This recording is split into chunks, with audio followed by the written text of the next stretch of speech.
en ayant bien sûr ces menaces sécuritaires, arrive tout de même à placer certains diplomates très importants pour la gestion de ces menaces sécuritaires, en ayant un outil très important qui est l'Union africaine.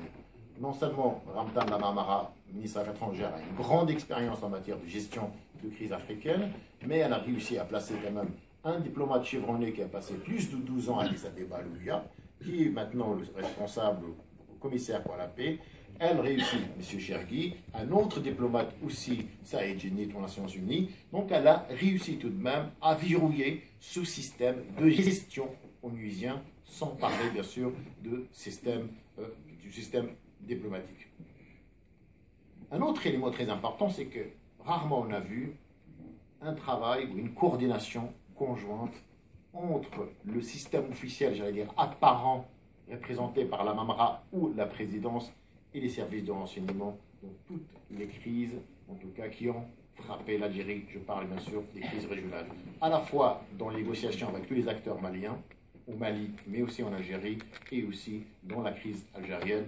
Vous connaissez tous, bien sûr, les voyages aller-retour, le ballet diplomatique entre Alger et Tunis, donc le chef de Narda, M. Ranouchi, et Bejika Etsebsi, et le pouvoir algérien qui a réussi tout de même à arracher un accord entre les deux. Ces 5 paradoxes nous permettent finalement d'arriver à une chose, c'est que le système politique algérien a réussi à inventer, à improviser, à probablement améliorer un système interne de régulation de crise d'ordre sécuritaire. Et surtout à l'interne, bien sûr l'Algérie, forte de son expérience face au terrorisme.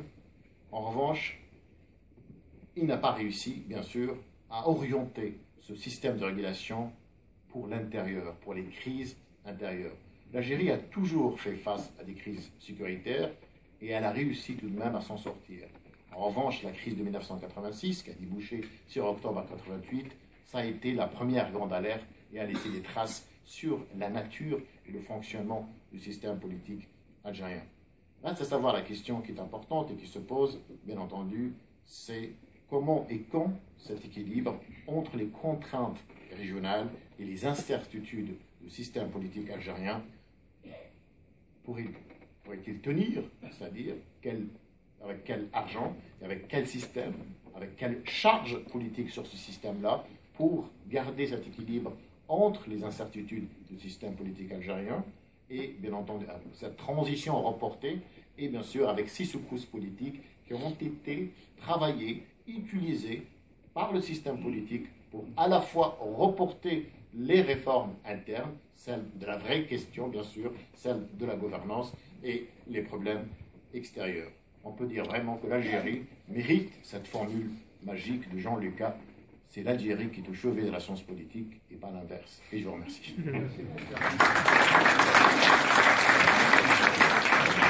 Merci beaucoup, Asni, pour la mise en lumière de ces 5 paradoxes qui, je crois, sont autant de clés de compréhension pour mieux saisir les dynamiques et les contradictions, les défis pour l'Algérie, et qui montrent encore une fois qu'on ne peut pas raisonner de façon binaire, mais qu'il y a une interaction avec les facteurs locaux et extérieurs qui sont évidemment nécessaires. Alors pour compléter ce point de vue, je vais passer la parole à Louisa Drisaït Amadouche, qui est enseignante, maître de conférence à la faculté de sciences politiques et de relations internationales d'Alger 3, et qui, je crois, va s'interroger notamment sur le concept de singularité.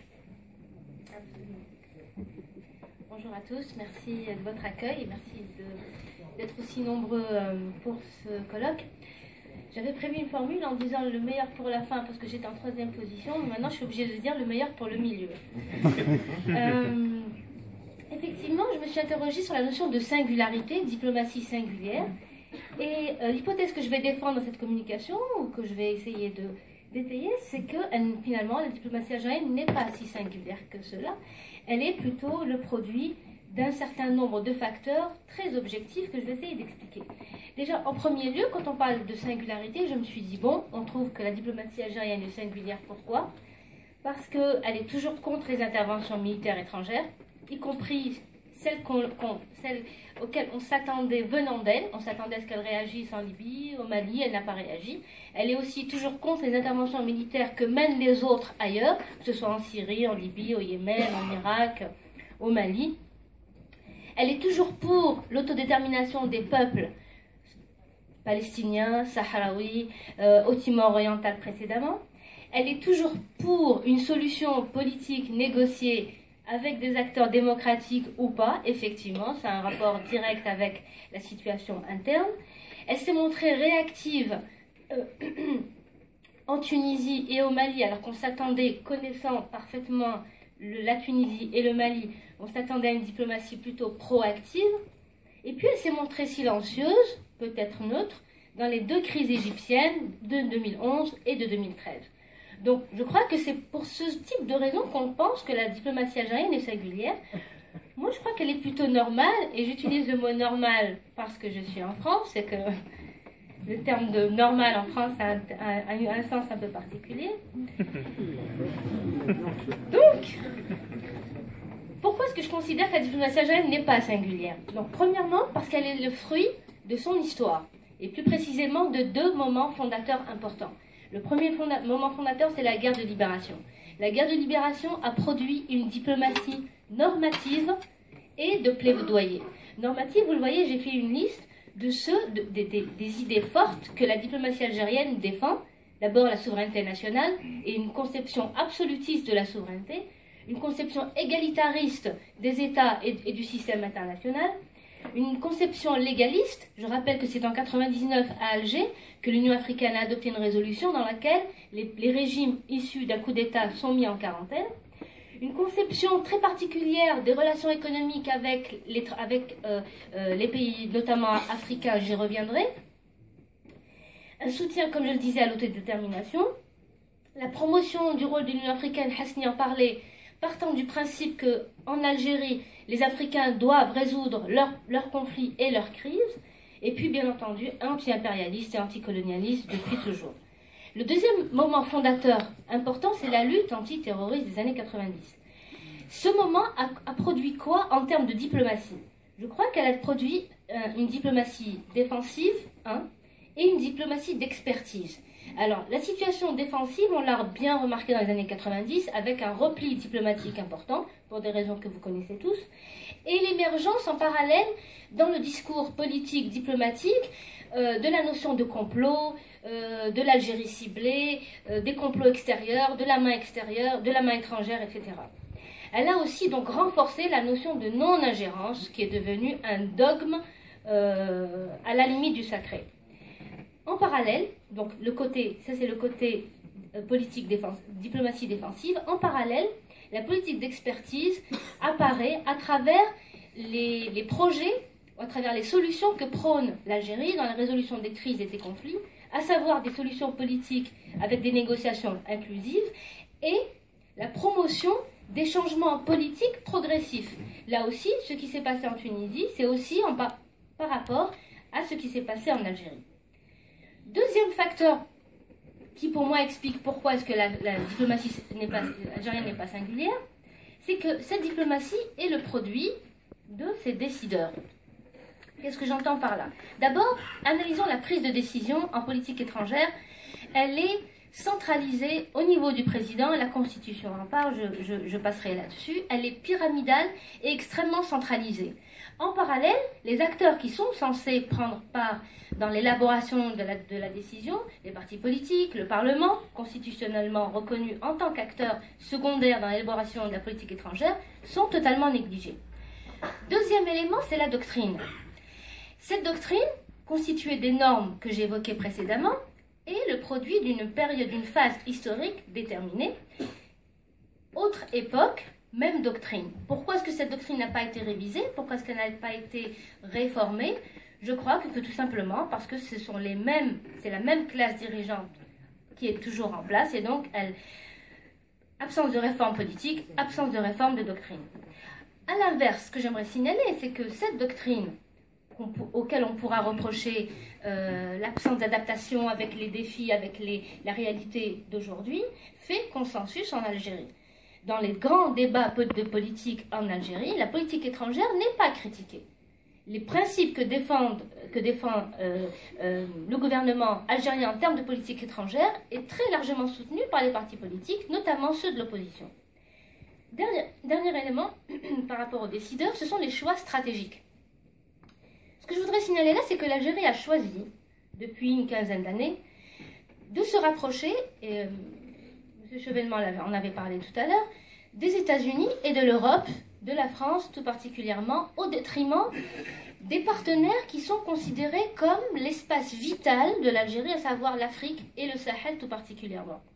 Pourquoi ce rapprochement? Je crois qu'il peut s'expliquer par deux raisons. Il y a d'abord la raison d'État. En 1999, l'Algérie doit briser l'isolement dans lequel elle se trouve. Or, les Européens et les Américains sont la principale source de cet isolement. Donc, le ballet diplomatique observé lors du premier mandat du président avait pour but principalement de redorer l'image de l'Algérie à l'étranger. Mais aussi, il y a en parallèle une considération d'ordre de politique intérieure. Ce partenariat, ces relations avec l'Occident ont également servi à de légitimité interne. Et je citerai un exemple, l'accord d'association signé avec l'Europe et qui apparaît à travers toutes ces déficiences et toutes ces déceptions comme une ressource utilisée à des buts pour des buts de politique intérieure. Troisième élément, la diplomatie algérienne n'est que le résultat des moyens engagés, ou pas. Ces moyens sont de trois types. Les moyens économiques, les moyens politico-sécuritaires et les moyens humains. Je qualifie les moyens économiques de timides et de philanthropiques. Pourquoi?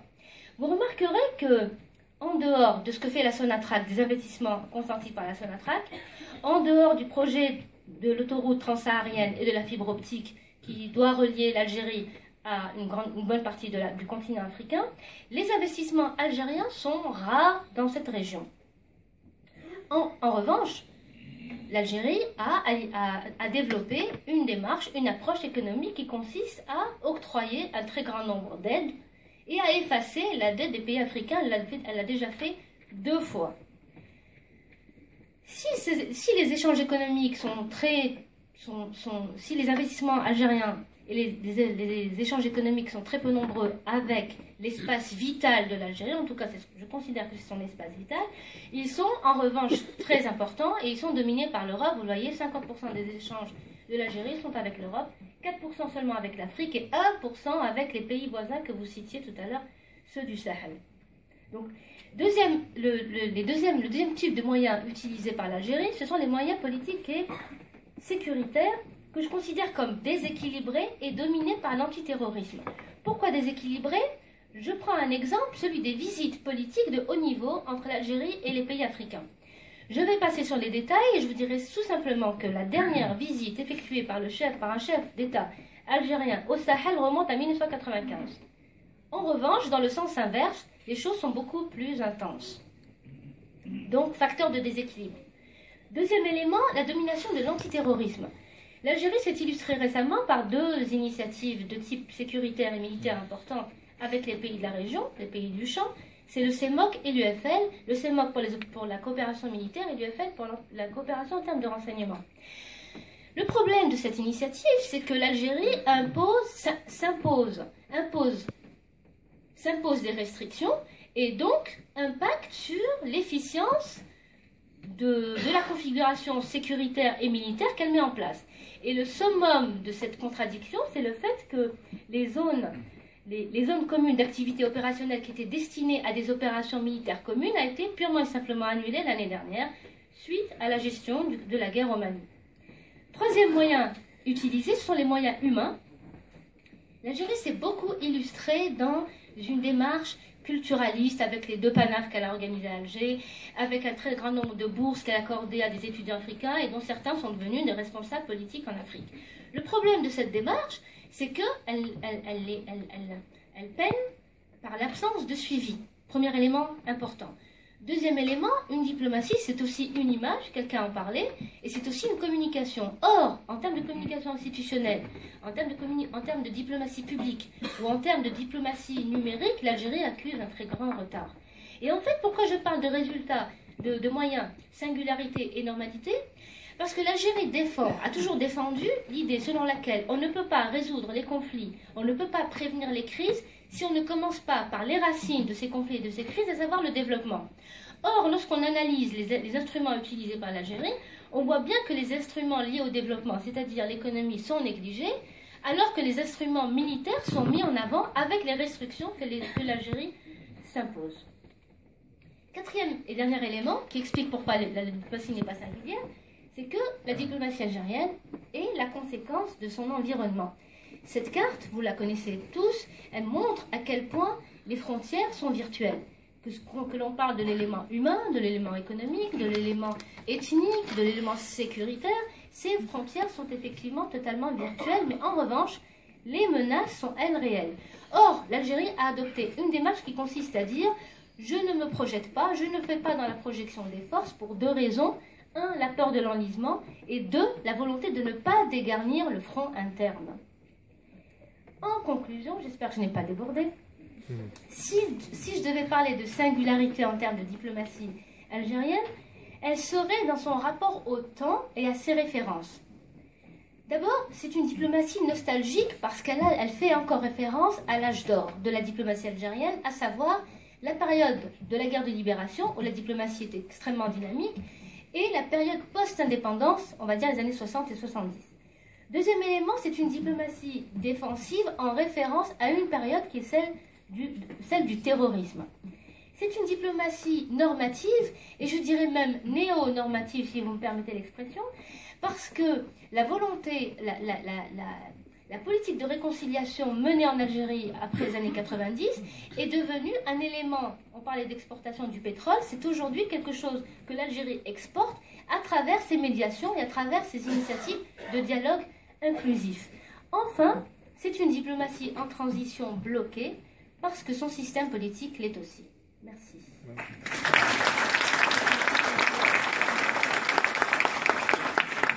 Merci beaucoup pour cette brillante réflexion sur les rapports entre singularité et normalité, et pour avoir passé au fil de la critique le titre que nous avions un peu imprudemment évoqué dans le programme. Merci en tout cas beaucoup. Kader Abderrahmane pour terminer cette présentation et d'ouverture du débat. Kader est chercheur à l'IRIS, maître de conférence à Sciences Po. Il va s'interroger sur cette interaction avec les crises régionales et les conséquences que cela peut avoir en Algérie. Merci Didier, bonjour à tous. Il y a déjà beaucoup de choses qui ont été dites, donc je pense que je vais faire plus court que les collègues précédents. Moi, ce qui me frappe, c'est quand on élargit un peu le spectre et qu'on regarde la région, on est saisi par cette idée de la restauration. C'est-à-dire que après ce qui s'est passé en 2011, révolution, printemps arabe, vous les appelez comme vous voulez, je préférais parler, pour ce qui me concerne, de grande mobilisation populaire. En réalité, il n'y a pas eu de renouvellement, y compris pour la Tunisie, dont le processus démocratique incontestablement est en cours et dont l'enracinement n'est pas formel mais réel, puisque c'est toute une population qui s'est emparée de ce qu'elle avait elle-même produit, c'est-à-dire elle avait recouvré cette citoyenneté qui fait tant défaut au monde arabe. Et donc, ce qui me frappe, c'est de voir à quel point, en réalité, dans cette période de transition, transitoire, je ne vais pas utiliser l'adverbe de transitif, mais on est dans une période de restauration parce qu'en réalité, on ne fait que subir les événements et l'histoire. Et ça prouve la pauvreté de la réflexion et du débat dans ces pays, notamment parmi les élites politiques, parce que ce à quoi on a recours lorsqu'on se retrouve projeté dans la sphère et qu'on est chargé des affaires de l'État, on ne fait que restaurer. C'est-à-dire une espèce de néo-bourguibisme en Tunisie, de néo-nasserisme en Égypte. Je pense que la Libye est en train d'emprunter cette voie également. Elle sera sans doute très teintée d'islamisme, mais on est dans une espèce de néo-nationalisme libyen quand on voit la difficulté que les Libyens ont eu à mettre en œuvre l'accord qu'ils avaient signé autour duquel ils s'étaient entendus le 17 décembre au Maroc, même si évidemment il ne faut pas écarter toutes les pressions occidentales qui énervent au plus haut point les dirigeants libyens, mais en tout cas il y a cette idée. Et l'Algérie ne fait pas exception à cette règle. Je ne vais pas revenir sur ce que vient de développer brillamment Louisa, mais juste un petit rappel. Après la période de repli, je dirais, des années 90, avec cette terrible guerre fratricide, la diplomatie algérienne s'est revitalisée, s'est redéployée sur qu'on vient d'appeler les fondamentaux.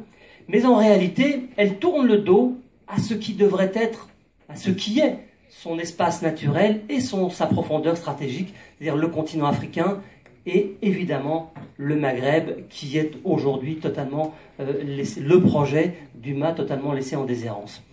Donc, dans cette idée de la restauration, évidemment, ce n'est pas juste l'Algérie qui est concernée, mais c'est l'ensemble des pays de la région. Et c'est quand même extrêmement frappant. Je voulais signaler ce premier point en parlant de la restauration. Mon second point, évidemment, c'est l'histoire. C'est quand même une région qui est, pour des raisons et à des niveaux très, très différents, extrêmement marquée par une histoire brutale, violente. Je ne vais pas ici revenir sur la colonisation, mais également sur l'histoire post-coloniale, post-indépendance, qui a elle aussi été extrêmement marquée par la violence, que ce soit la violence qui s'exprimait par l'État à l'égard de la société, ou même la violence dans la société, compte tenu du système politique, des systèmes politiques qui ont été mis en place après l'indépendance et qui percevaient leur société comme une menace. Et lorsque, à partir de 1999 et le retour aux affaires d'Abdelaziz Bouteflika, l'Algérie se revitalise, se redéploie, il s'agit dans un premier temps, évidemment, rappelons quand même que Bouteflika est lui-même un diplomate extrêmement chevronné, qui est extrêmement au fait des rapports de force internationaux et qui a très très bien compris, perçu, senti avec beaucoup d'acuité ce qui était en train de se passer au tournant, au mi-temps de la fin des années 90 et du début des années 2000. Et les attentats du 11 septembre lui permettront de déployer à la fois son intelligence politique, mais également par l'analyse qu'il avait lui-même faite, de produire une nouvelle diplomatie qui allait comprendre que les rapports de force avaient considérablement évolué. Et là, évidemment, le rapprochement avec l'Europe et les États-Unis s'opère précisément à partir de ce moment-là, dans ce tout début des années 2000, précisément parce que l'Algérie a quelque chose à dire sur la question de la sécurité et sur la question du terrorisme, mais pas simplement aux Occidentaux, mais également dans son aire, dans son espace géographique et culturel. Donc, sur cette histoire-là, elle est aussi marquée par la violence entre les acteurs régionaux, notamment du Maghreb. Je ne vais pas ici à nouveau revenir sur cette question du Sahara, qui est un dossier qui traîne, qui est aujourd'hui un statu quo, mais rappelons qu'il a quand même débouché sur une vraie guerre au tout début des années 70 et 80, et qu'aujourd'hui c'est un dossier qui bloque absolument tout, pas seulement dans les rapports entre les pays, entre les États, mais qui obère toute perspective de développement pour l'ensemble d'une région. Je crois que c'est une question absolument centrale. Je crois que c'est un défi essentiel pour l'ensemble de la région. Le Maghreb aujourd'hui, je parle des 5 pays membres de l'UMA, c'est 100 millions d'habitants. C'est un marché énorme. Mais la frontière entre l'Algérie et le Maroc est fermée depuis 1994. Et ce blocage entre les deux pays provoque une diplomatie de confrontation qui n'est pas nouvelle, mais qui s'accentue. Et on voit une dégradation. Pour le moment, elle se fait dans les mots, elle se fait dans les communiqués, et on souhaite que ça en reste là, évidemment. Mais chaque communiqué, chaque phrase, chaque déclaration, je dirais, bloque encore un petit peu plus, si c'est possible, ce processus. Et sur cette histoire de la diplomatie, il y a également un élément qui est nouveau, c'est évidemment les choix idéologiques, les choix politiques qui ont été faits après l'indépendance par les différents acteurs. Évidemment, je pense là essentiellement à l'Algérie et au Maroc. On voit bien que c'est là que les choses se passent. C'est quand même les deux grands pays de la région. C'est à peu près 40 ou 42 millions, je ne sais plus, d'habitants chacun, qui mènent une véritable bataille diplomatique, mais pas simplement avec des enjeux politiques et économiques qui sont très importants dans leur rapport bilatéral avec la France, mais également dans cette relation singulière avec l'Union européenne, qui mène donc cette bataille particulière pour le leadership du Maghreb. Et également ce paradoxe qui est que l'Algérie se donne tous les attributs de la puissance. On peut critiquer, on peut dire que mais elle se donne tous les attributs de la puissance. C'est le plus grand pays d'Afrique, C'est un pays aujourd'hui qui compte 40 millions d'habitants. Ça peut devenir une puissance si les réformes économiques structurelles étaient réellement menées et mises en place. Mais elle n'assume pas ce statut. Et c'est quand même, je trouve, dans ce début du XXIe siècle, le principal paradoxe que moi je relève, c'est-à-dire ce refus d'assumer cette idée que si on veut devenir un leader, si on veut être un pays qui compte, alors il faut aller au bout de cette logique.